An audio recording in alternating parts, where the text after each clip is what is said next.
Welcome to another unboxing and review.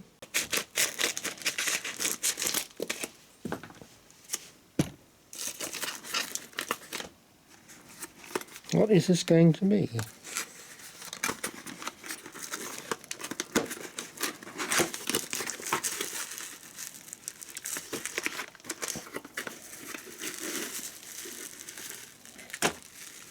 Guess what?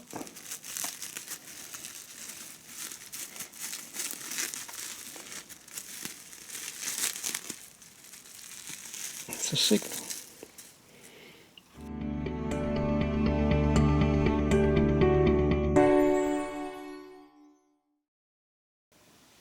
This is a Crescent Toys signal.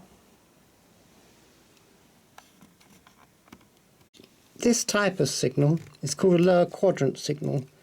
This is showing danger, but when we move the lever, it moves it to the off position, which is clear. These types of signal were mostly used on the Great Western Railway. Other British rail regions used upper quadrant signals. This Hornby signal is an upper quadrant signal. You can see that when we operate it, it moves to the upper position.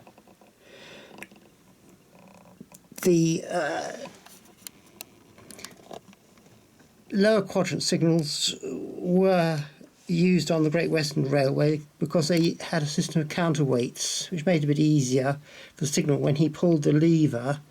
It wasn't quite so hard to pull because the counterweights acted to keep the signals in balance.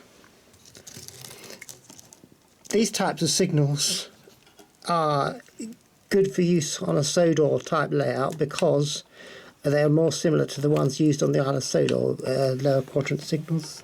There. This yellow arm is a distant signal. It means the next signal, if it's like that, it means the next signal will be at danger, and if it's like that, it means the next signal will be clear.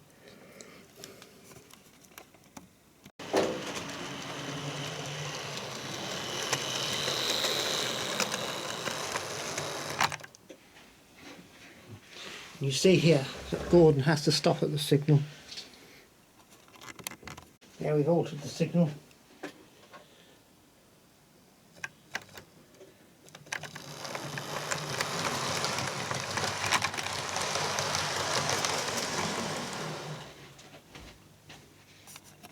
If you use different designs of signal on different makes of signal, then that adds to the eccentricity of your layout. This signal is by Hornby OO. This signal is by Triang. This signal is by Trix. These Trix signals are quite good in that they can be illuminated. They have fibre optic sort of thing inside there that illuminates them from the back, which is quite useful.